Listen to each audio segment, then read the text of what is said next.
Hey, hello, Kerry. Here's the URL I'm curious about. All right, I will have a check of that in just a second. I'm just sending out a tweet. Right, let's have a look. Earth at Stanford, EU. Let's have a look at that one while we're waiting for everybody to arrive.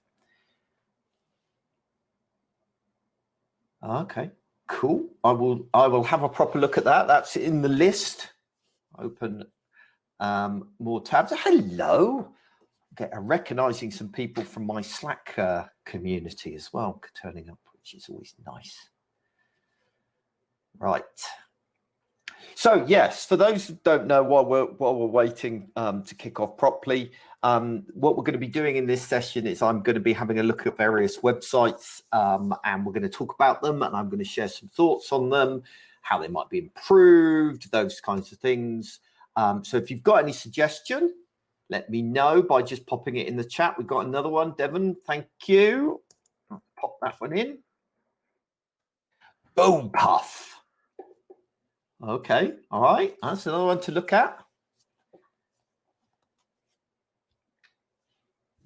So this is going to be a good session. And don't feel, I will say to people, don't feel kind of awkward or embarrassed about sharing stuff, because I think the first thing we need to say is that if you're sharing something that you think is a bit rubbish, that's all right, okay? Because we're not going to blame you, because we know what it's like, don't we? Normally when a website goes horribly wrong, it's not our fault. It's either stakeholders or clients or something else that causes the problem. So by all means, put in stuff that you're not very happy with, because then it gives you some ammo. These sessions are recorded, right? And you could grab what I say about it and put it in front of stakeholders. So it's an opportunity to kind of get a third party to have a look at stuff. Also, I'm obviously going to say if things are good as well, so not just bad. So if you've got stuff you want me to have a look at and discuss, then pop it in the chat and I will kick off. But let's start off with this Stanford University, Stanford Earth website. Right. So let's talk about this one. So what we've got here is essentially a page that looks like it's talking about various sustainability projects and that kind of thing. Right. So there's, I'll give you a little bit of context, first of all, in terms of my kind of background and the kind of work that I do. So I'm normally helping organizations with their user experience and their conversion rate optimization kind of work. So I'm not going to get into too much about visual design and whether it's, you know, pretty or not. That's not the kind of area that I operate in. But instead, we're going to look at usability. We're going to look at its effectiveness in communicating, those kinds of things. And if we start by looking at this website, the obvious thing that immediately kind of impacts is the fact that it's got this full screen video that's running. Now, this is becoming an increasing trend, is to have these kinds of background videos, but actually they can prove quite problematic. It's not too bad in this situation, but when you've got this kind of looping animation effectively going on, it makes it very hard to, say, read text that's on top of it, as we've got at the moment. And the fact that the main navigation is also over the top of it can be proved problematic. So I tend to avoid these kinds of looping animations because although they make a big impact, they actually create quite a lot of usability challenges in many circumstances. Also, because obviously these are muted videos, they're not always particularly good at indicating what it is the organization does. This one's not too bad. You get a kind of vague sense of what it's all about, but probably not as much as you could. The big problem with this one, excellent, thank you, Amanda. We've got another one to check out. The big problem with this one that you've got going on here is the fact that this is actually a YouTube video in the background. So as I move my mouse over it, suddenly all of the YouTube controls come up, right? And you get this YouTube window down here. So actually that's kind of, you end up with multiple levels of text over one another. You can see it going on in the corner here. By the way, if you didn't know, you can double click on my screen here and it will come up larger if you want to be able to look at what I'm pointing out a bit more. So with background videos, you've got to use them very carefully if you're going to do it. The other big problem that you've got here is the way that this has been designed. You notice you've got this nice framed border. I don't know why I'm pointing because you can't see that. That kind of goes right around the edge, and the video is filling the entire screen. And that means that it's not always obvious that you can actually scroll, and there's more going down. So that can often be problematic too. So that's another thing that's worth pointing out about this particular site.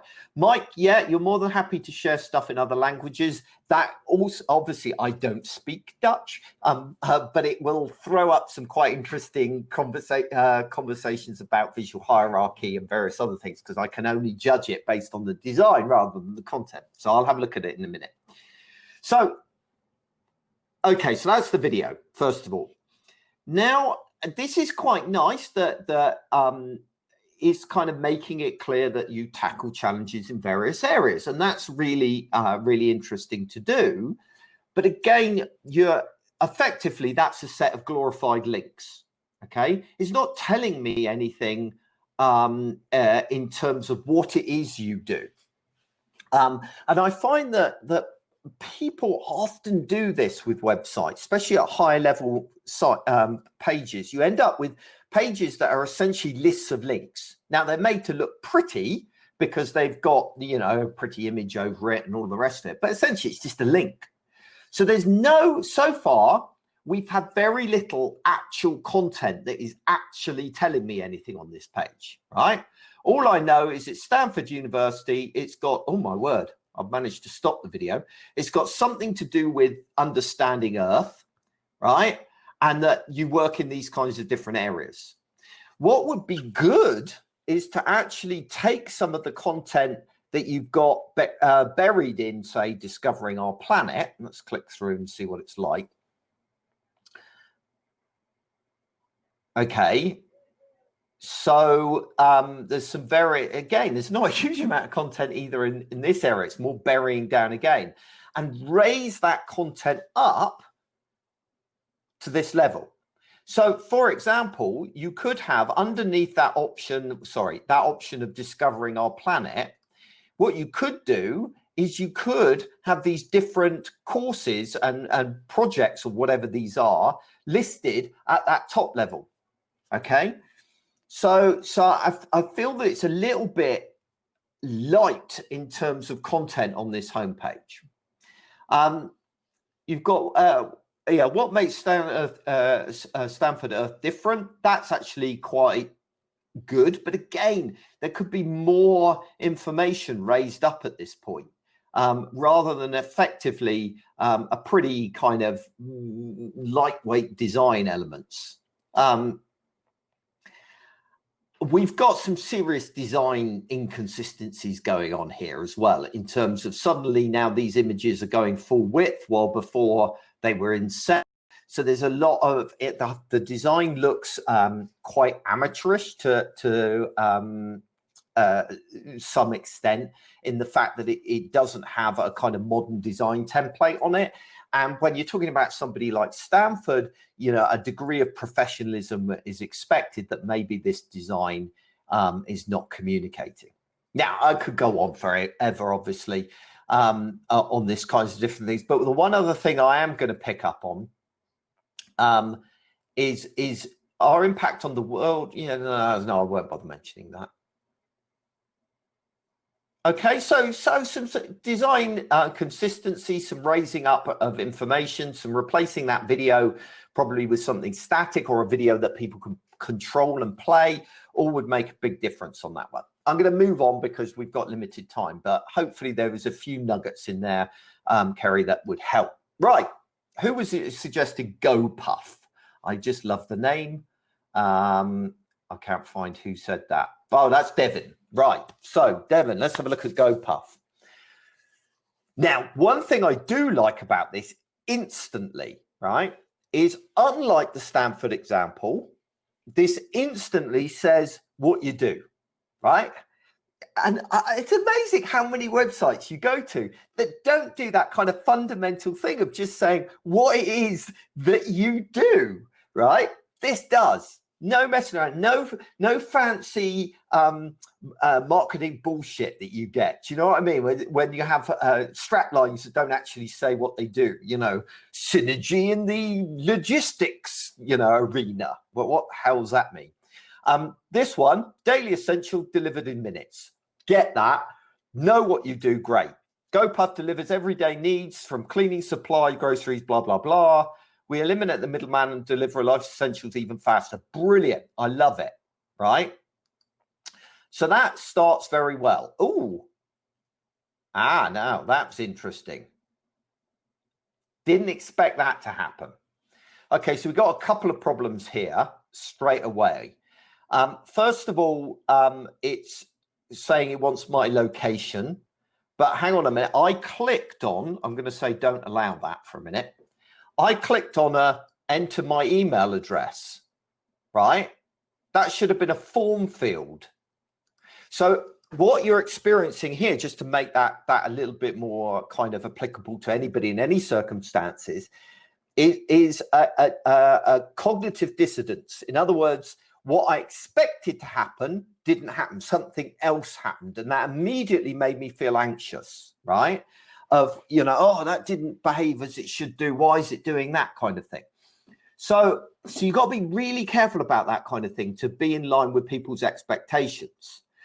So actually, when I click in here, either I need to be entering my email address, or it needs to be a different call to action that says, you know, find places near you. And no doubt that it's not going to have anybody near me because I'm in the middle of Blandford in Dorset. So I don't suppose you cover that area. So yeah, that's really, it's, you know, see if that needs to be something like, see if you're covered, see if we cover your area, rather than enter an email address. That was a confusing experience there. I like this use of imagery here because it's very clear the kind of stuff that you deliver. Maybe it's not quite as representative as it applies in the text. So there's no electronics, for example. Oh, don't know what happened there. We'll ignore that. No planning, order anytime, like that. For a delivery fee, not hiding that. Great. No waiting. We deliver real quick. Right. Again, I really like this, right? So you've established here your value proposition, right? Which is deliver essentials, you know, in minutes. Wonderful. Then you've explained a little bit.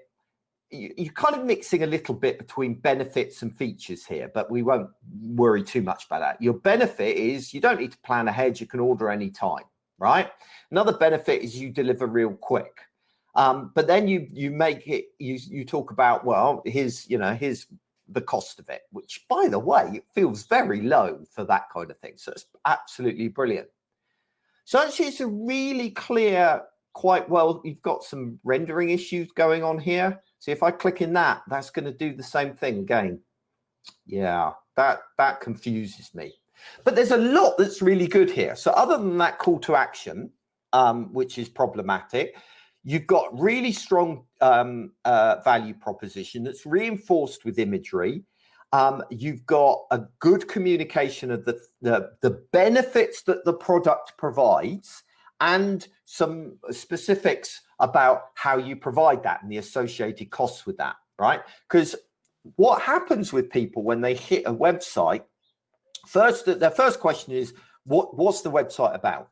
The second question is, how will it help me, right?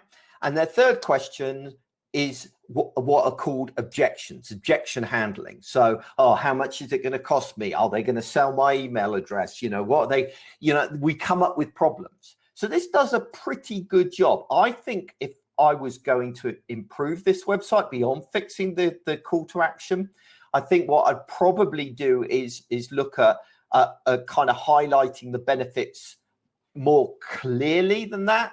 So no planning required, everything you need, all the basics you need, no waiting. That would be my 3. Then underneath, I would talk about, I would deal with some of the objections, which is how much it costs, how I can't even think, whether you cover my area, those kinds of things, a list of the kind of objections. And to be honest, that's how I start. When I design landing pages like this, the way that I always start is by writing a list of questions that people have, right? And all of the questions that want to be answered. So yeah, I think that's not too bad. Right, let's have a look at something else. What have we got else going on here? Okay, let's do Amanda's, because I don't think, I know we have some issues for sure, but would love to hear your perspective. We've all got issues. Every website's got issues. Don't let that put you off. Okay. Let's talk about cookie notifications. Oh, don't you love them? Haven't they ruined every user experience on every website ever? That's that phrase, the road to hell is paved with good intentions. I know what the EU were trying to do, but really, this is not the answer. So immediately you've created a barrier to entry, right? That I have to click this before I proceed. But obviously nobody's going to read it. Nobody's paying any attention to it. So why is it there? It's actually not a specific requirement that you do it in that way. A lot of other websites deal with cookie notifications in different ways. I suspect there's some kind of conflict internally where there's a really strong legal department within this particular organization that have said that that's the way that it needs to be done. I would suggest that there needs to be a conversation around that where you sit down and you discuss that with them, and that you start by trying to quantify in some way the cost of that decision. And I do this not just with cookie notifications, you do it with anything. Because oftentimes you'll come across something whereby somebody will turn around and say, oh, you can't do this for whatever reason. Maybe you can't do this because of our legacy technology, or you can't do this for compliance reasons, or you can't do it for whatever. And none of those things are ever as black and white as people present them as being, right? The truth is that all of those kinds of things are a lot more flexible, are a lot more up for debate. So the first thing you've got to do is demonstrate that that irritates people. So in that particular case, I would look at your bounce rate. How many people are immediately going away? They're seeing that, they're going away. I would also record the length of time that they spent from when they hit the site to when they press that button to prove that nobody's actually reading it, right? So start to build up evidence for that kind of thing. However, Amanda, I'm sure that wasn't the feedback you were actually looking for there. I just went off on a bit of a tangent because things like that really annoy me. Right, Fisher Scientific. Okay, well, they're going under scheduled maintenance, which is always an important thing to hear. So let's talk about priorities here. Right. You get this kind of all the time. Look at the two things that are central immediately on this website. The first thing is this banner saying that they're going to have scheduled maintenance. The second thing is their COVID announcement, right? Nobody cares about your COVID announcement. Nobody cares about your maintenance. Get straight to your product. Yes, that has to be on your site somewhere, but it's about prioritizing, isn't it? Now, what's happened here is obviously there's an easy way of just dropping in notifications at the top of the page. But if those aren't important notifications, basically, at the moment, this site, I'm exaggerating for comic effect, but this site at the moment is about maintenance and COVID, right? I'd see nothing else at the moment. Until I start scrolling and I start to begin to see the freezers and the products that you offer, I have got, that is the wrong priorities. And there's an exercise that I do on my own website. You can read more about it, called a user attention point exercise, which will help stakeholders to start prioritizing what really matters to the organization and to users rather than what matters this particular moment. There's been COVID, so therefore we have to plaster our website with COVID, right? So that's another thing to add in there. Another thing I would say that this site is suffering from is what is beautifully called cognitive overload, right? In other words, you are showing me way more options than I can hold in my short-term memory here, right? Have you ever heard that you should have 7 options plus or minus either way? It's bullshit, right? That is not true, okay? In actual fact, we're only capable of holding 4 things in our short-term memory at any one time, right? So that means I'm going to start looking down here, and by about here, I've already forgotten what's at the beginning of the list, right? Okay. So Amanda's saying that it's a huge topic, whether it should be hidden or whether it should be expanded. Obviously, these categories are organizational categories that you've got within your organization.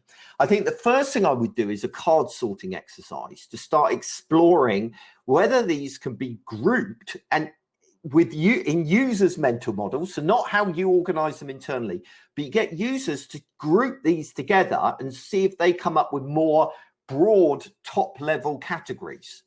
Now, probably the reason that this is organized the way it is because somebody somewhere had heard that, oh, you don't want to make people click too many times, right? So we're just going to show them everything at once, right? It's almost the opposite problem of the first site that we were looking at. Well, in actual fact, it's not so important how many clicks people make. It's what's more important is the fact that they feel like they're making progress towards their goal. So as long as these are organized into super groups that make a lot of sense to people, then they can still find their way down to stuff. So that's one approach, is you could just organize them into bigger top level sections, right? The second approach that's available to you is that you will find that certain of these product areas will massively outsell any of the others, right? There's normally an 80-20 rule that applies in these kinds of situations. So normally I work on e-commerce sites fairly often, and inevitably they have loads of different categories, especially if they sell a lot of things. But 80% of their sales are probably coming from 20% of their categories. So in that situation, you could reduce that list down to a handful of categories and then have, as you've already got, because you seem to have more categories even than that are listed there. Yeah, look at that lot. Whoa! That is impressive. Then what you could do is you could hide, additional categories under something else. The other thing that you could do is you could introduce a kind of dynamic search box in there, where as I start typing, so if I start typing chemical, no, it's not. Oh yeah, it is. So you've kind of got it here. So this is almost unnecessary, really. So there are lots of different ways of solving that particular problem, Amanda, that I think would make a big difference. You see, another thing here I think I would tend to do is, yeah, feel free, Amanda. I think there is going to be a recording of this if you want it. Another thing that you can do is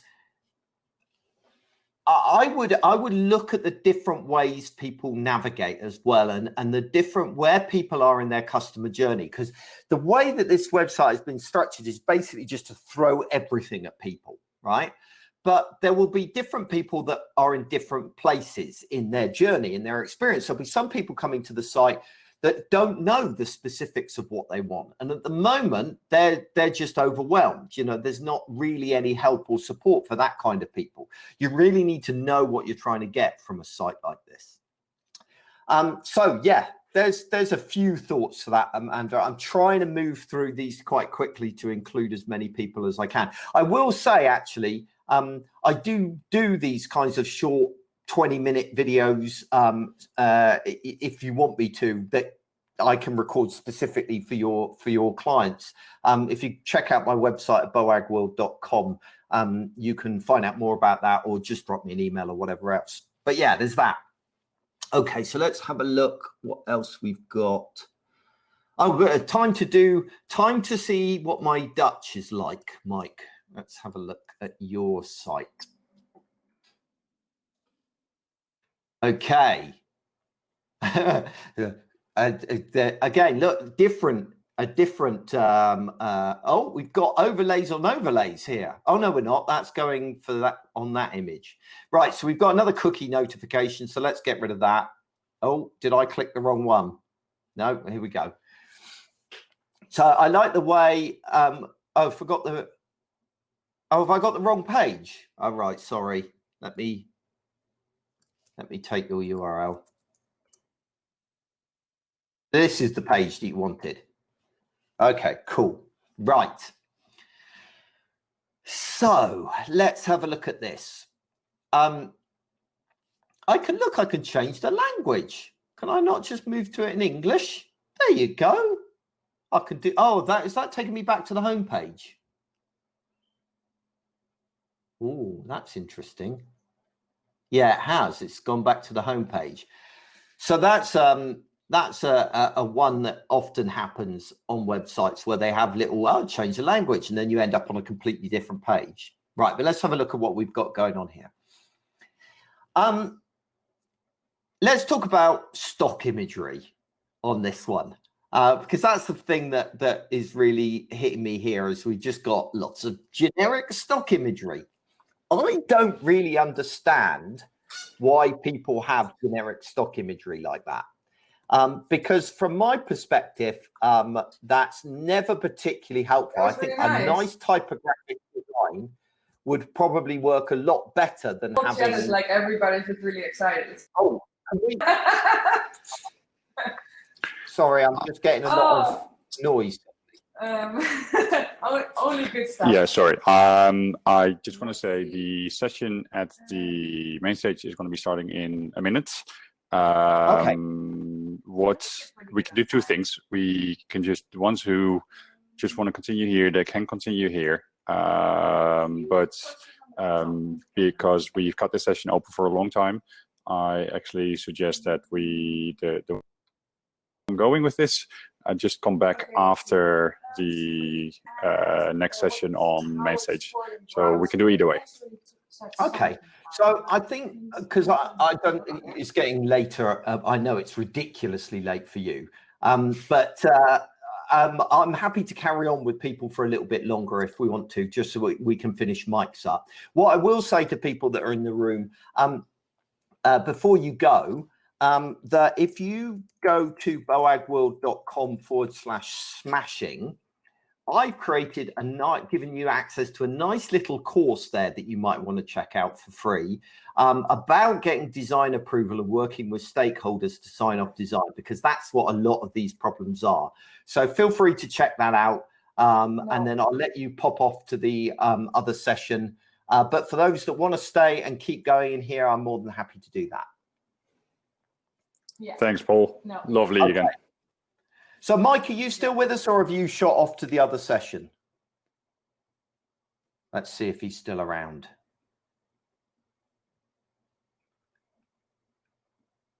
Oh. Okay, still here. Great. Okay, so we were talking about stock imagery, weren't we? So with the stock imagery, I would just tend to, unless an image actually conveys some information, ultimately it's just a distraction, or there is only the one other exception, which is where the image is drawing the eye to a specific element on the page. But basically, the images we're seeing here are essentially just eye candy and don't have a huge amount of value to them. So there's that. I'm guessing this is some form of call to action. It looks like it's some kind of login or registration area, which is good. It's been pulled out and displayed differently, which is great. Am I looking at news here? I reckon I am. So when it comes to site news, this isn't too bad because it's webinars and things that might actually be interesting to people. But you come across a lot of websites that have news on these kinds of pages. Now, this is an events page, so it kind of makes some sense here. But oftentimes, when you've come to sites and you find out that they've got news on their homepage, it's like, who actually cares, right? How does the news story actually provide value to the people reading it? If it's just about you promoting whatever your latest award is, or you've hired a new member of staff, how does that actually help people? So I'm much more in favor of things like this, which is when you do webinars and things that provide real value to people than just generic news stories. Great question. What about imagery to evoke emotion? Is that another reason to use it? Yes and no. Yeah, of course, right? There are very much two aspects to design. There are the usability of a site and the whether it's got the right information and that kind of side of things, and then there is the emotional response that we have to a design, right? And imagery is very much one of the critical tools in creating that kind of emotional response in people. So it is incredibly valuable from that point of view. But I would argue that pretty much every image on this page doesn't achieve probably the emotional response that people want, this company wants, right? So this is a legal and a tax company, right? So they're going to want to generate feelings like professionalism, trustworthiness, reliability, those kinds of things. And stock imagery doesn't do that. This kind of stock imagery doesn't really achieve this. You've got people writing stuff, right? Well, okay, it's communicating that it's businessy, right? But to be honest, you get that from, the typography of the logo and the colors might be used to do that. You don't necessarily need images to do that. Then you've got this kind of thing, which is more conceptual. And yeah, it kind of looks pretty, but it doesn't really do anything to convey the emotional reaction you're trying to get. Looks like you've got a picture of their office here, which is kind of half off the page. And actually, there might be some value in that if it's a very impressive looking office, because it gives you confidence in the company. So, but these kinds of images, right? These aren't really conveying any kind of emotional response. They're just fillers, right? So you've got to be very careful about your use of imagery. Otherwise, you're just creating noise that, again, is increasing people's cognitive load. Okay, this is interesting. I'm not sure why there's a big black gap there. So yeah, there are lots of ways of conveying emotion beyond that. Do we have any more? Has anybody got any more that they would like to for me to have a look at? Have I missed any? You might need to repost them if I've missed them. ul.com. Okay, let's have a look at that one. Yeah, we're doing fine. It's good. Okay, so another cookie legislation notice. Accept, get rid of it. Okay, So empowering trust. This is a great example of one of those bullshit marketing lines that mean nothing, right? What does that mean? What does I don't know what this company does, right? They're empowering trust. They're creating a better world. And I still don't know what they do. Our diverse customers are based in more than 100 countries. Still don't know what they do. Our mission-driven employees are based in more than 40 countries. Still don't know what they do. We solve critical challenges for more than 60% of the global 500. Still don't know what you do, right? What do you do?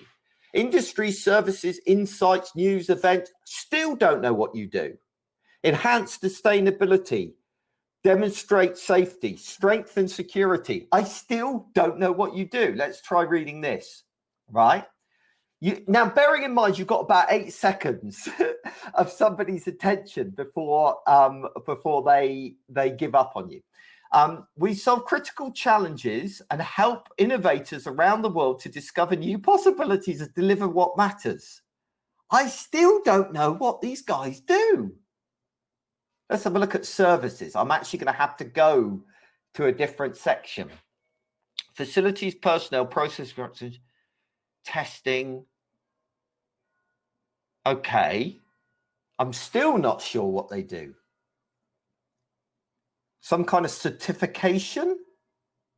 Okay, so yeah, all right. So empowering trust, they offer some kind of certification program that hopefully is going to make people trust your business more. Wow. That took some getting to, didn't it? Am I right? I don't know. And here we go. Here's some classic examples of news stories. Let's have a look, see if they're any good. Achieve visibility with digitalization of, okay, well, at least it's written with me in mind. It's something that I can do. It's not just about promoting themselves. Now, this isn't too bad as news goes. And it's called insights rather than news. No, that's all right. Okay. Right, learn more about UL. Let's go into that. Oh, and then I'm hit. Oh, I've got to allow cookies again. I thought I'd already done this. Others who viewed this page also viewed about cookies. Yeah, that's not been very helpful, is it? See, again, instead of having a clear description of what you do, I'm just into the dumping area. I mean, this is the #1 call to action that you've got on your homepage above anything else. And it's taking me to a very dry about us section. Not why choose us, not, why you would want to work with us, not even a clear description of what it is that you do, just this big, intimidating wall of text. And I would argue that that is not the best starting point for your primary call to action. Let's say for a moment that I wanted your services. What I'm not seeing, your primary call to action, I would have thought, is contact us, and it's buried in the footer, right? I had to scroll all the way through everything to get to that. So there's no visual hierarchy here. There's no guiding the user through the experience. It is all very much about kind of just dumping the information in front of me and letting me pick through it, which is a very typical kind of corporate site approach. What you really need to be doing is laying out your stall and presenting it in a flow, in a journey of like, what do they need to know first, and drilling down to more detail as we get deeper and deeper into the site. And it's not doing any of that at the moment. And it's obviously been written by a marketing team that maybe are very good at in certain situations, but this kind of content doesn't work particularly well online, right? Because it's just not descriptive enough in the length of time that you've got. Okay, I'll move on from that. I hope that there was some comments in there. That I was quite rude about that one. I'm sorry. I need to be a bit more respectful. Okay. Oh, what have I just done? There we go. Right. So make infographics that people love. Liking a good start, good, strong value proposition. Know what these guys do. Tell your stories and present your data with infographics. Kind of, in some ways, you've said the same thing twice there, so you probably don't need to say it twice. Maybe you want some kind of some information about how you do that. You know, is it a template I download, or is it an app that I use? What's the, you know, what's the thing there? Just a little bit more, just, you know, you've given me the value proposition, right? The benefit is that people are going to love the infographics. And you're presenting me with a way to present the data, giving me a way to present my data to people in a compelling way. So that's great, but I need a little bit more detail about what it is specifically you're delivering. Nice, strong, obvious call to action. Good use of negative space. I won't say white space because we've got obviously this big blue thing in the background, but you've got a nice drawing attention, nice contrasting colors, really making it stand out. Also, good use of imagery here, actually. Now, remember I said earlier that, you know, that the imagery has to work for, you know, it can't just be there for no apparent reason. This image actually works really well. And I'll tell you why. It's because of this guy here, because you start on the top right hand, left-hand corner, because we all do, if it's a left to right language. So you're immediately going to fixate on this face. And then this guy's eye line and his arm are all leading us down to this call to action, right? So that is an image that's actually doing a job here. Now, that said, it would be quite nice on that first screen to have some kind of image of the infographics, what it is that I'm going to be producing. Yeah, we get to them down here, and you are saying that kind of stuff. But again, you know, maybe we want to move some of that up. I'm all for white space, but, you know, there's a balance here. Create your infographic in 3 easy steps. So again, what you've done, really good. So value proposition and benefits, straight into features now. You're really drilling into the features, okay? So choose a template, add charts and visuals, customize your design. Bang, bang, bang. Right, okay, I understand how it works, right? You've got a bit more information if I want it, but I can just scan and look at the graphics and look at the titles and get a good idea of what's going on. Liking it. Repetition of the call to action. Very, very good. Like that too. Little bit of social proof going on. Again, really good. These are used by big companies. Great, wonderful. It'd be nice to maybe have a testimonial rather than just a few logos, but fair enough. Some examples of the work here, which is really good. And then we've got stand out from the crowd and be a data hero. Again, now this is quite nice because what you're doing now is you're circling back around to benefits again and saying, you know, making it, you know, the fact that it's not just about the product, it's about how the product helps me, right? It helps me to stand out from the crowd and be less boring. This is a good solid site from a usability and conversion optimization point of view. So increase your traffic, boost your sales. Again, you've got benefits going on here. You're maybe getting a bit repetitive at this point, but yeah, you're not, it's fine. And you keep repeating that call to action. Love it. Supercharge your internal communications. Brilliant. Real good focus on benefits. Lovely. Love it. I'm going to just click on this button and see what happens because this might be where things go wrong. Okay. Yeah. I think what I would be a bit tempted to do here, because suddenly it's becoming a little bit more intimidating. This is the point where we might want some social proof sitting in alongside it. So, you know, somebody saying, I'm glad I made the effort to sign up to this product because it has transformed the way that I'm seen internally, or something like that. Or again, a list, just a list of benefits, a tick list of benefits, just to keep saying to people, keep going, keep going. Because I bet if you look at your analytics, this page has got a relatively high degree of dropout because people are dropping out at this point. So yeah, and get rid of this. You don't need this protected by capture. You can have it protected by capture, that's fine, but you don't need the logo just distracting things.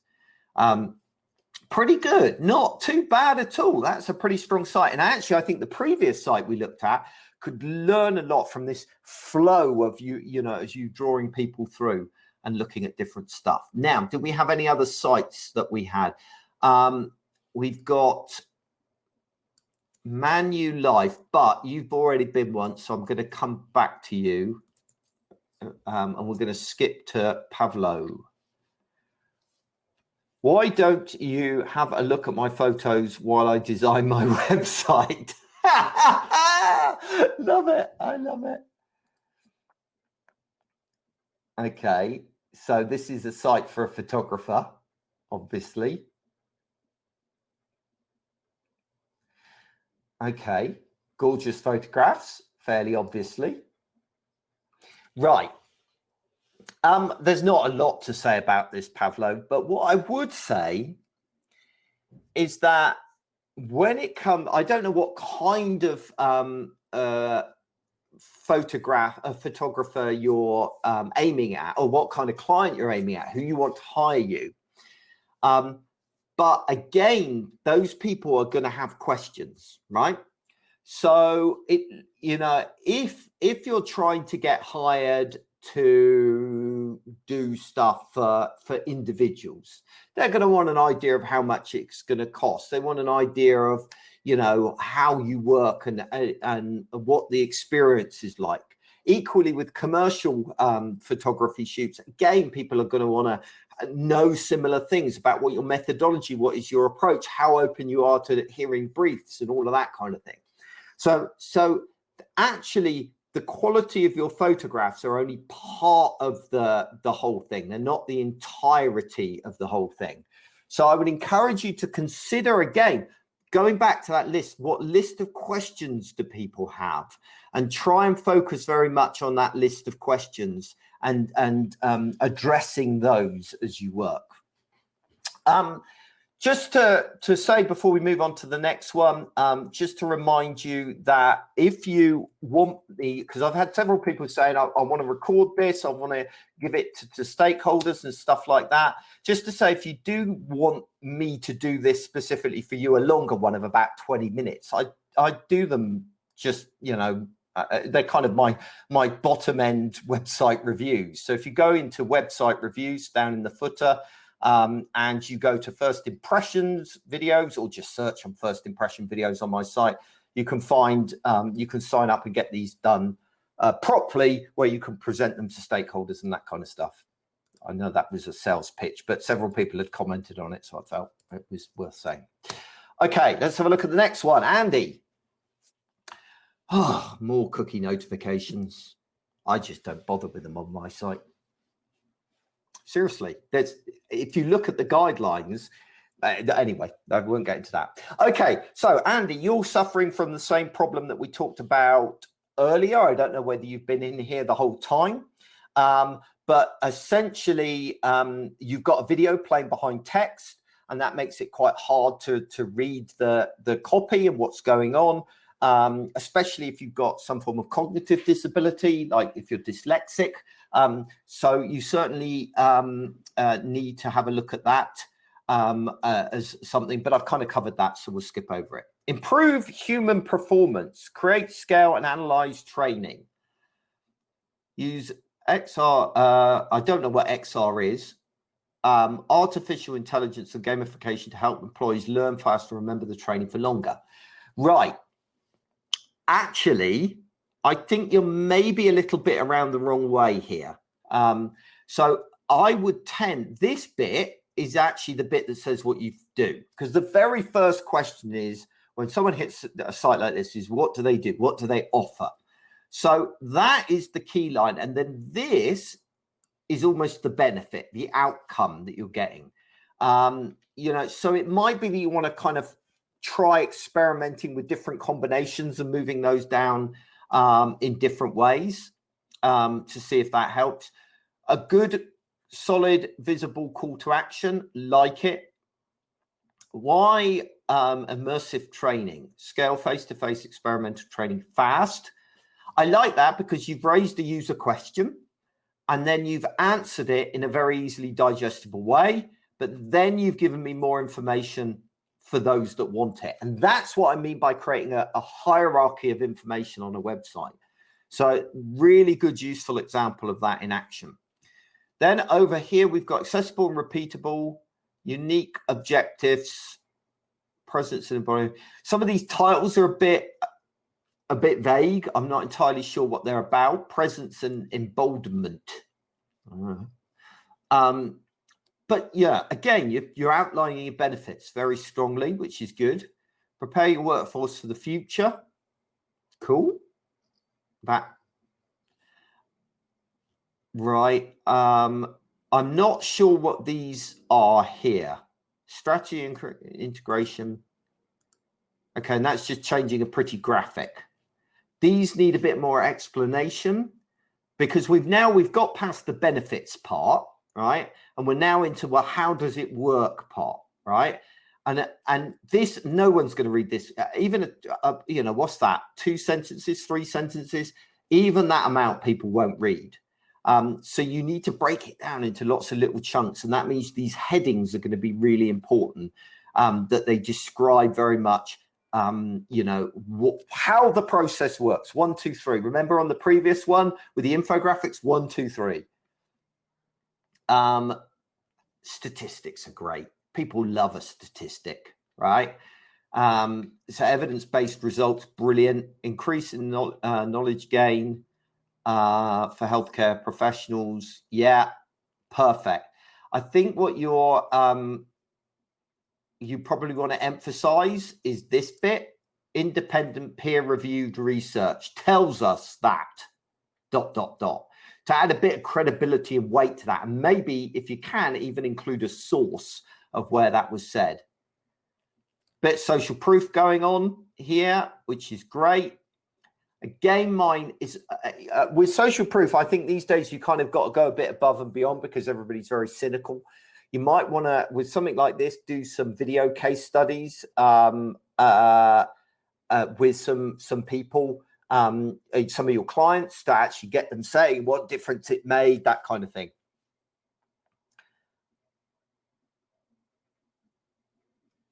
Again, this isn't really, I wouldn't concentrate on it being news. I think here we're talking about much more, you know, advice here. What's the best VR headset? How do you choose? This is useful advice.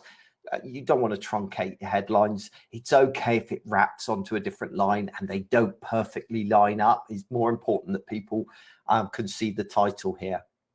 So this is pretty good, all right? Good calls, strong call to action that are being repeated in various ways. You've got strong styling with your call to action. Yeah, so it's not too bad. There's a lot of really good stuff on there. Obviously, I'm only looking at home pages. Right, where we got to? Wow, that's a long one, Isabel. I'll come to that in a minute. Okay. Wave apps, I think, is the next one in the list. Yes. Okay, Wave apps. Award-winning financial software designed for entrepreneurs. Like that straight away, because it says what it does on the tin. You're going straight for creating an account there. That may be a bit premature, or if someone is doing their first visit. I don't know why people don't do this more, right? So why don't you detect whether or not someone is coming to the site for the first time or whether they're returning? Now, I know people clear cookies and all the rest of it, but then you could, if it's somebody's first visit, you could concentrate more on talking about the benefits and the features. And then if it's a returning visit, then you could put this in, you know, in such a dominant position.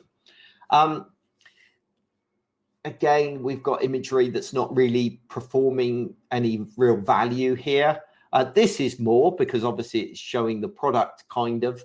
I guess it lets me know that it's a mobile app, but that's about it. The way, the better way to make, move, and manage your money. Okay, I like that. Again, it seems like we're being a bit indecisive about what a strapline is here, right? I guess Financial software, award-winning. Now, this is fairly strong. I think this is strong because you've got a bit of social proof, although really you need some kind of backup of that because that's a bit vague. Award-winning. What's that mean? You gave yourself an award. Financial software describes what it does, which is really good. And then you say who it's for, which is really good. And then, yeah, a little bit more detail here, which is great. Actually showing the product. Wow, that's original. A lot of people don't seem to bother doing that these days, and I'm a great fan of that because a lot of people won't use a product that hasn't got a nice visual interface, or a lot of enterprise software is pretty crappy. So yeah, show off your screenshots. Let me make them bigger. Let me have a proper look. In fact, let me log into a demo account and see it in action.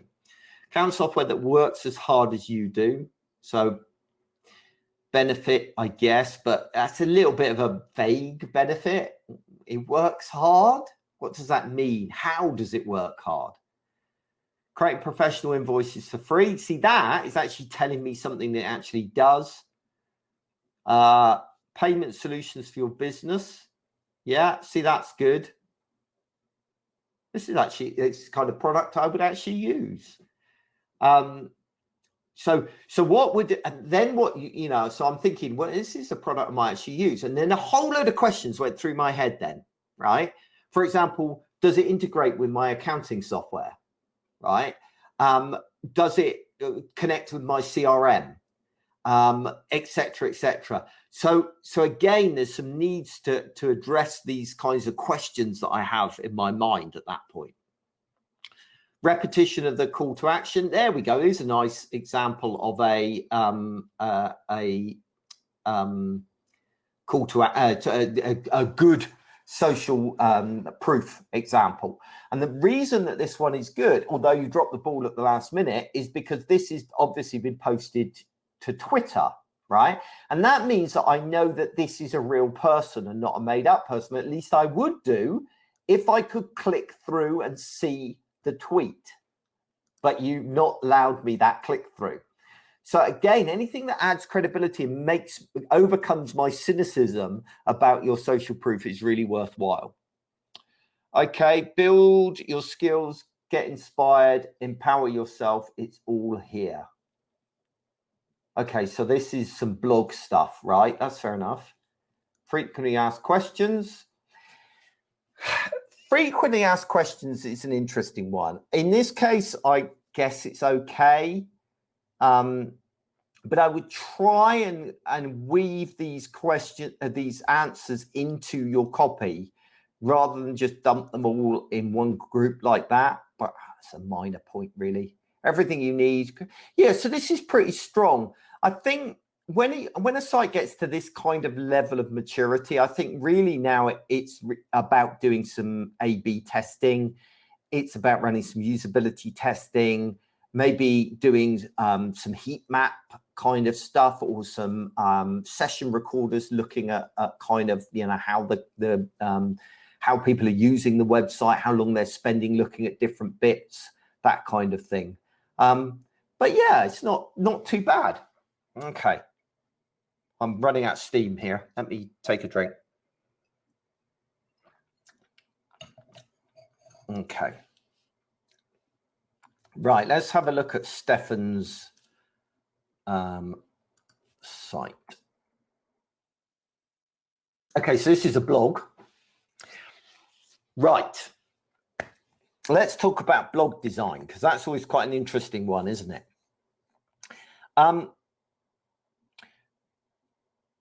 It's actually a bit more than a blog from the looks of it, because it's got other stuff going on. Maybe those are just categories. The way people are interacting with blogs has changed. And I've been blogging for 15 years, and I've had to adapt quite heavily how I go about designing my blog now, because so much has changed from where it was, right? There was a time when people would subscribe to blogs and they would follow them regularly. People don't really do that anymore. So most people will end up on a blog because they've searched on a particular question or problem. So that means that really the homepage of your blog, okay, plays a very different role than once it did. So it used to be that your blog would just show the latest post because you had repeat users coming back again and again looking for that. These days, it's got to be really a showcase of everything that you have to offer. So if we pop over to my own blog, and you'll see the difference. So for a start, I very clearly say on my blog what my blog is about, right? Okay. And then really the homepage, yes, I do have the latest posts still. But then we start to get into where here are all the different categories and the top posts from each of those categories. So you can get a sense of the breadth of information that I've got on the blog. Okay. Then I highlight different courses that I've got, different material that I've got, different books that I'm offering. So where once a blog was, this is a list of the latest posts. Now it's really about providing a kind of overview of what your site offers, much more like a more traditional website. Now, one thing that I did notice on here, which I think is worth flagging, is you've done a pretty good job at your newsletter sign up. Because people don't act with blogs like they used to, they don't kind of subscribe to them like we used to, then getting people to sign up for your email newsletter has become more important than ever before, right? So it's my #1 call to action really on my website these days, is getting people to sign up to those newsletters. And you've done a really quite a good job at doing that, because you've answered all of those questions that people have. You said that I'm going to get 3 to 4 updates a month, all right? That you're not going to spam me, that it's not just some digest of stuff, right? You've let me know what the content covers. Great, really good, very, very clear. Maybe what's not so good is this: stay up to date. I think you probably need to talk more about the benefits that you're providing. So let's compare that with mine. Improve your user experience, digital marketing, conversion rates. So I'm describing the benefit a lot more. But I'm also letting people see some examples of recent emails that they can get as well. And you also might want to look at considering creating what's called a lead magnet. In other words, something specifically designed to get people signing up. So right at the beginning of this session, I mentioned that I created a little page for Smashing readers, right? And the idea of this page is to get you to sign up to my newsletter, okay? And I did this for a thing I put in the newsletter. But actually, the way that I've done that is by getting you to enroll on a class, a free class about improving design sign up. That is my lead magnet to get you onto the mailing list. So you might want to look at doing something like that as well. Okay, I think we're done with that one. Let's have a look at the usability test Isabel is supposed to do going to be doing first. I'm having trouble selecting the link. So this is a design that you're currently working on. By the way, that link is boagworld.com/smashing if you want a course on how to get design approval and join my mailing list, obviously. That one isn't working, unfortunately, Isabel, so I can't do that one. Oh, no, you've worked it out. Sorry, the link is not working. Yeah, that's fine. Let's have a look at Perry in the meantime. And then we'll do Isabel, and then I think that was probably us done today. Okay, Center of Development and Security. Excellent. Sorry, didn't mean to be rude, Perry. Okay, so this is really an old school website, isn't it? Instantly, it looks like it was designed probably in the early 2000s, right? Now, the thing that is really interesting about this one is you've gone for the I'm interested in, I'm looking for, I'm in need of, right? Think about that. Now, this is really interesting. Okay, let's imagine I wanted to, I don't know, I don't even know what you guys do, right? Whatever. I had a particular task in my head, right? Where do I start? Do I go to I'm interested in, because I'm interested in that topic, but I'm also looking for that topic and I'm in need of that topic? So what the hell's the difference between these? Really, there is no difference. And this is a common problem I see a lot with information architectures or just choices generally. If those choices are too similar to one another, then people freeze, basically. They get choice paralysis and they don't pick. A great example, even big players make this mistake, right? So I saw on Amazon's website, right, or on their app, that on the Amazon app, there was this horrible thing where if you wanted to pre-order something, right, you go through and you select the thing that you wanted to pre-order, and then there were two buttons, one that said pre-order now and the other one that said pre-order today. What's the difference, right? And to this day, I don't know. They eventually fixed the problem, thankfully. Another example was Wikipedia. For a long time, there was a search box on Wikipedia, but it didn't just have one button next to it. It had two. One that said go and the other one that said search. What's the difference, right? So clearly distinguishing between your different options is really, really important, all right? And that's probably the biggest failing straight out of the gate on this one. Okay, taking training, becoming certified, broaden your knowledge through education. At least with those, there was another training certification one we looked at earlier. At least with this, I know what you guys do. You obviously do some kind of training, you certify me, and this doesn't seem to fit, right? Broaden your knowledge through education, because that covers those two, doesn't it? But okay, it's other forms of education. So that kind of works. Use our resources, case study security. Yeah, so I mean, I think really the work that needs to be done here is more actually around updating the design and the design aesthetics. I think I would start with that, and combined with that, sort out your information architecture.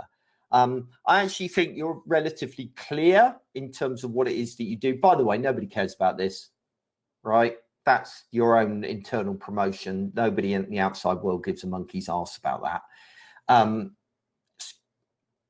But yeah, other than that, these are providing shortcuts to key information. Again, earlier on, we talked about floating up information in each of these areas, right? So maybe show me 2 or 3 case studies rather than just putting a bit of text that really doesn't say very much and an icon that doesn't say very much. Again, let's use my own website as a contrast with that, right? So I could have, here's my different categories that I write under. I could have displayed them like this, right? But really, why not give more value? So I can give a much better sense of the kind of thing that category covers by actually showing some actual articles in that category, right? So I'm floating some information up to provide more value, because basically these are just links otherwise. It's not actually driving to any real content. So I think, Isabel, it doesn't look like you're able to provide that link, which is a bit of a shame. Sorry about that. But you could always sign. No, I'm not going to do that again.